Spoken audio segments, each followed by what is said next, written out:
Hello and welcome to Philosophy Insights. We're excited to have you join us for today's video, and where we've added supplementary video material to provide additional context and insight into Jordan Peterson's Biblical Lecture series. By combining Peterson's lectures with multimedia elements, we hope to offer a more immersive and engaging experience for viewers. Here's the video. Nietzsche, for example, in the around 1860 or so, I mean, he prophesied what was going to happen in the 20th century. He said specifically that the specter of communism would kill millions of people in the 20th century. It's an amazing prophecy. He said that in the notes that became Will to Power. And Dostoevsky was of the same sort of mind, someone who was in touch enough with the fundamental patterns of human movement that they could extrapolate out into the future and see what was coming. And I mean, some people are very good at detecting patterns, and Milton, I think, was of that sort. And I think he had intimations of what was coming as human rationality became more and more powerful and technology became more and more powerful. And the intimation was that we would produce systems that dispensed with God, that were completely rational and completely total, that would immediately turn everything they touched into something indistinguishable from hell.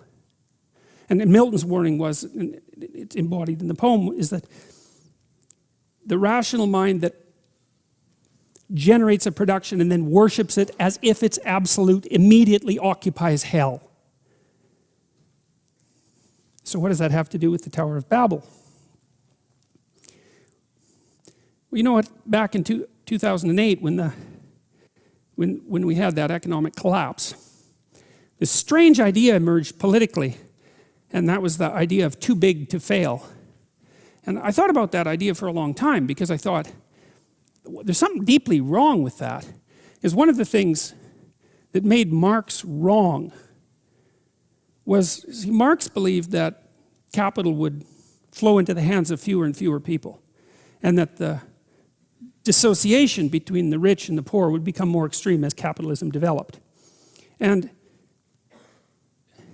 like so many things that Marx said, it's kind of true.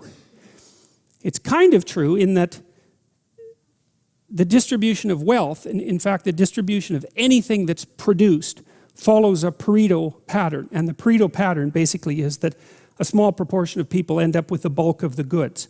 And it isn't just money. It's anything that people produce creatively ends up in that distribution. And that's actually, the economists call that the Matthew principle, and they take that from a statement in the New Testament, and the statement is, to those who have everything, more will be given, and from those who have nothing, everything will be taken.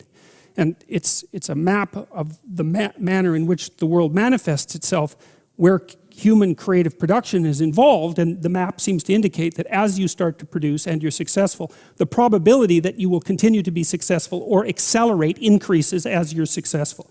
And as you fail, the probability that you will fail starts to accelerate. So your progress through life looks like this, or like this, something like that. And the reason that Marx was right was because he noted that as a feature of the capitalist system. The reason that he was wrong is that it's not a feature that's specific to a capitalist system. It's a feature that's general to all systems of creative production that are known. And so it's like a natural law, and it's enough of a natural law, by the way, that the distribution of wealth can be modeled by physical models using the same equations that govern the distribution of gas molecules in a vacuum. So it's a really profound, it's a fundamentally profound observation about the world, way the world lays itself out. And it's problematic because if resources accrue unfairly to a small minority of people, and there's a natural law-like element to that that has to be dealt with from a social perspective, because if the inequality becomes too extreme, then the whole system will destabilize. And so you can have an intelligent discussion about how to mitigate the effects of the transfer of creative production into the hands of a small number of people. Now, the other reason, however, having said that, the other reason that Marx was wrong, there's a number of them. One is that even though creative products end up in the hands of a small number of people, it's not the same people consistently across time. It's the same proportion of people. And that's not the same thing. You know, like, imagine that there's water going down a drain, and you say, well, look at the spiral.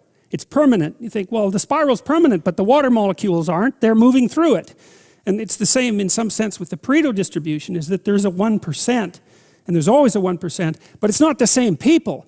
The stability of it differs from culture to culture, but there's a lot of movement in the upper 1%, a tremendous amount of movement. And one of the reasons for that movement is that things get large, and then they get too large, and then they collapse.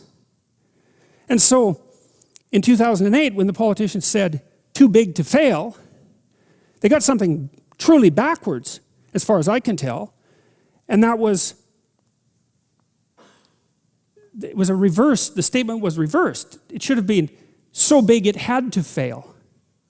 And that's what I think the story of the Tower of Babel is about. It's a warning against the expansion of a system until it encompasses everything.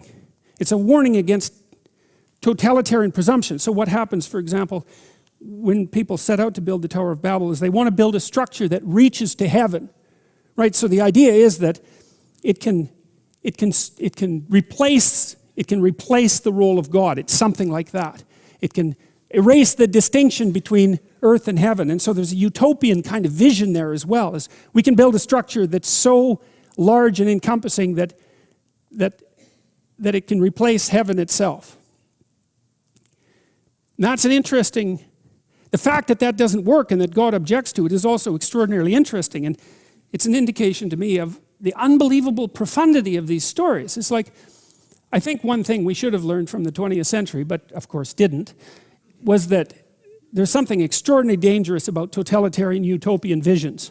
That's something Dostoevsky wrote about, by the way, in his great book, Notes from Underground, because Dostoevsky had figured out by the early 1900s that there was something very, very pathological about a utopian vision of perfection, that it was profoundly anti-human. And in Notes from Underground, he demolishes the notion of utopia. One of the things he says that I loved, it's so brilliant, he said, imagine that you brought the socialist utopia into being. And Dostoevsky says, and that human beings had nothing to do except eat, drink, and busy themselves with the continuation of the species. He said that the first thing that would happen under circumstances like that would be that human beings would go mad and break the system, smash it, just so that something unexpected and crazy could happen, because human beings don't want utopian comfort and certainty. They want adventure and chaos and uncertainty. And so that the very notion of a utopia was anti-human, because we're not built for static utopia.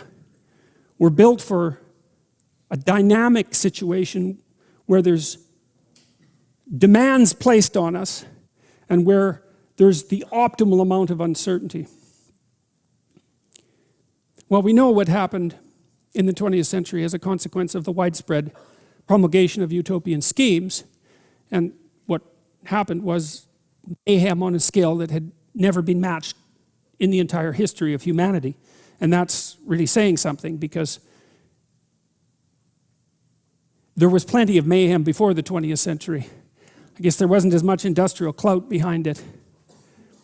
And so early, you see, so early in the biblical narrative, you have a warning against hubris and some indication that properly functioning systems have an appropriate scale.